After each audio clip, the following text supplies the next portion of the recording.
खबर लखनऊ से है। समाजवादी पार्टी के अध्यक्ष अखिलेश यादव का बड़ा बयान सामने आया है। अब्बास अंसारी को लेकर समाजवादी पार्टी के अध्यक्ष ने बयान दिया। कहा, अब्बास अंसारी की सदस्यता को लेकर जानबूझकर उनकी सदस्यता ले ली गई। क्या मेरा समाजवादियों का डीएनए पूछेंगे ये लोग? डीएनए पूछने वालों की सदस्यता क्यों ली जाती है? उनकी सदस्यता क्यों नहीं लेते हैं जज लोग? ये भी उन्होंने कहा। तो देखिए, सीधे तौर पर जहां सवाल तो वहीं सवालों से तीखे बाण छोड़े हैं अखिलेश यादव ने और कहा, डीएनए पूछने वालों की सदस्यता क्यों नहीं ली जाती?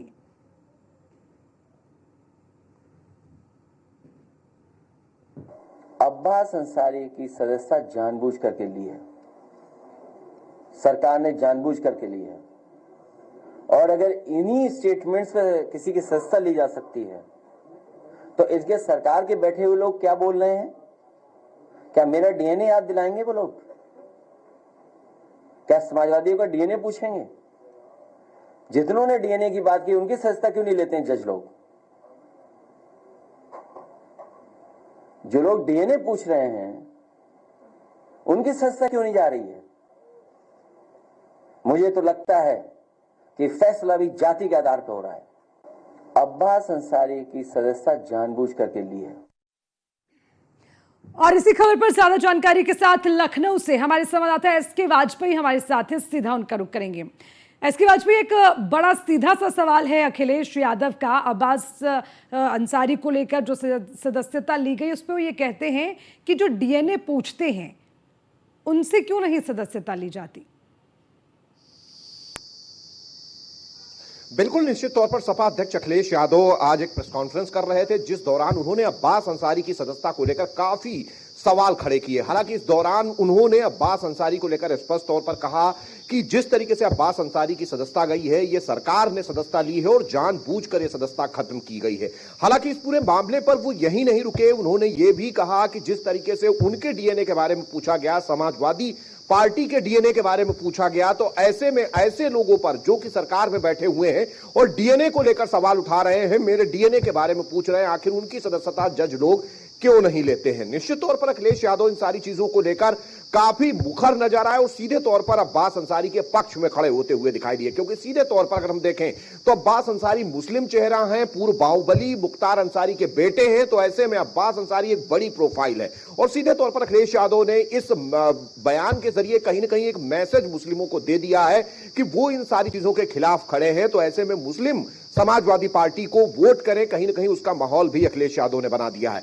हालांकि अखिलेश यादव यही नहीं रुके, उन्होंने यह भी कहा कि जिस तरीके से बड़े पैमाने पर अधिकारियों की तैनाती होती है, तो कुछ अधिकारी ऐसे तैनात किए जाते हैं जिनसे इस तरीके के फैसले कराए जाते हैं, तभी हम कहते हैं कि संविधान खतरे में है। निश्चित तौर पर अखिलेश यादव कहीं ना कहीं इन सारी चीजों को लेकर लगातार सरकार पर हमला बोल रहे हैं और हर उस छोटे बड़े मौके को कहीं ना कहीं माहौल में बदलने की कोशिश अखिलेश यादव की तरफ से की जा रही है, जिस क्रम में आज वो खुले तौर पर अब्बास अंसारी के साथ खड़े हुए दिखाई दिए। क्योंकि ये अब्बास अंसारी वही है जब इनके साथ सुभाषपा का गठबंधन था। ठीक है, यहाँ पे इसके वाजपेयी माफी के साथ आपको रोकूंगे। पूर्व डिप्टी सीएम दिनेश शर्मा जी हमारे साथ जुड़ गए हैं। बहुत बहुत स्वागत है दिनेश शर्मा जी आपका न्यूज़ वन इंडिया में।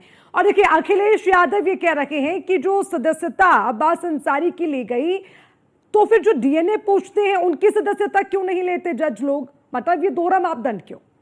इस टिप्पणी पर क्या कहेंगे? देखिए, अब जाहिर सी बात है कि समाजवादी पार्टी ने किसी वरिष्ठ मंत्रिपरिषद के सदस्य के बारे में, डीएनए के बारे में पूछा है, तो मुझको लगता है हो सकता है उन्होंने समाजवादी के पार्टी के ट्विटर हैंडल बनाने वाले लोगों के बारे में प्रतिक्रिया नहीं हो।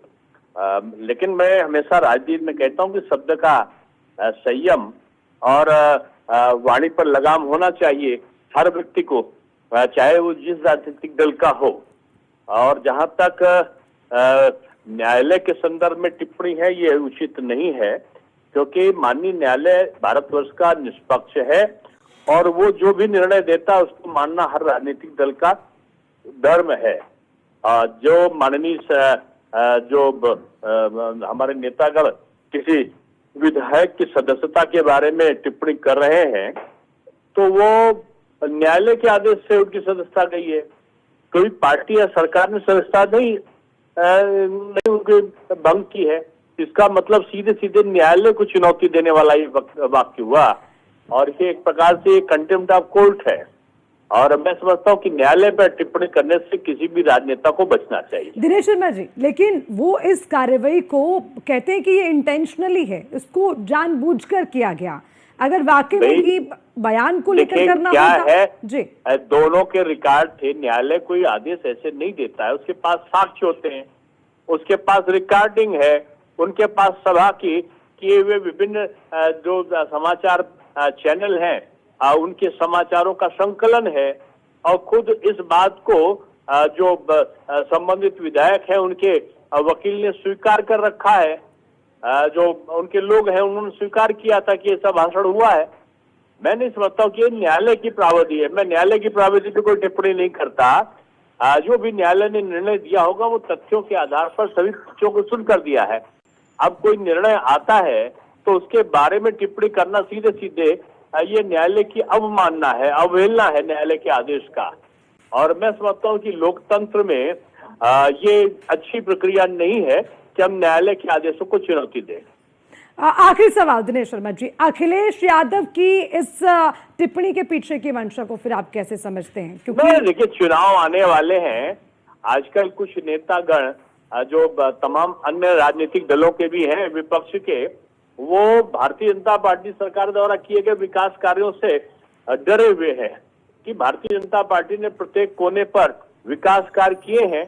और पाकिस्तान की वो बात करते थे कि आक्रमण करो, तो आक्रमण भी किया और घर में घुसकर मारा भी, और पाकिस्तान को हतोत्साहित भी किया। उनके हम लोग तो बोलते थे कि 20 ठिकाने नष्ट किए, लेकिन बिलावल भुट्टो ने अमेरिका में जाके बताया कि 28 ठिकाने उनके नष्ट किए हैं सेना ने। और उसकी लाइव जो प्रसारण था, कैमरे की फोटो रील, वो भी अपनी सबूत के तौर पर हमारी सेना ने प्रस्तुत किया है। तो ये घबराहट है उनमें, वो विषय को बदलना चाहते हैं, डाइवर्जन करके फिर अपनी पुरानी नीति पर कि सांप्रदायिक ध्रुवीकरण हो और लोगों के भावना को उद्वेलित किया जाए, ऐसा राजनीतिक दलों का मंतव्य हो सकता है। दिनेश शर्मा जी, बहुत बहुत शुक्रिया आपका न्यूज़ वन इंडिया के साथ जुड़ने के लिए। पूर्व डिप्टी सीएम दिनेश शर्मा ने निश्चित तौर पर कहा कि इस तरह की टिप्पणी सिर्फ तब होती है जब चुनावी हवा चलती है। बहुत बहुत शुक्रिया आपका। तो लगातार सवाल अखिलेश यादव उठाते रहे और इसके पीछे की मंशा वो बताते हैं कि जानबूझकर इस तरह किया जाता है।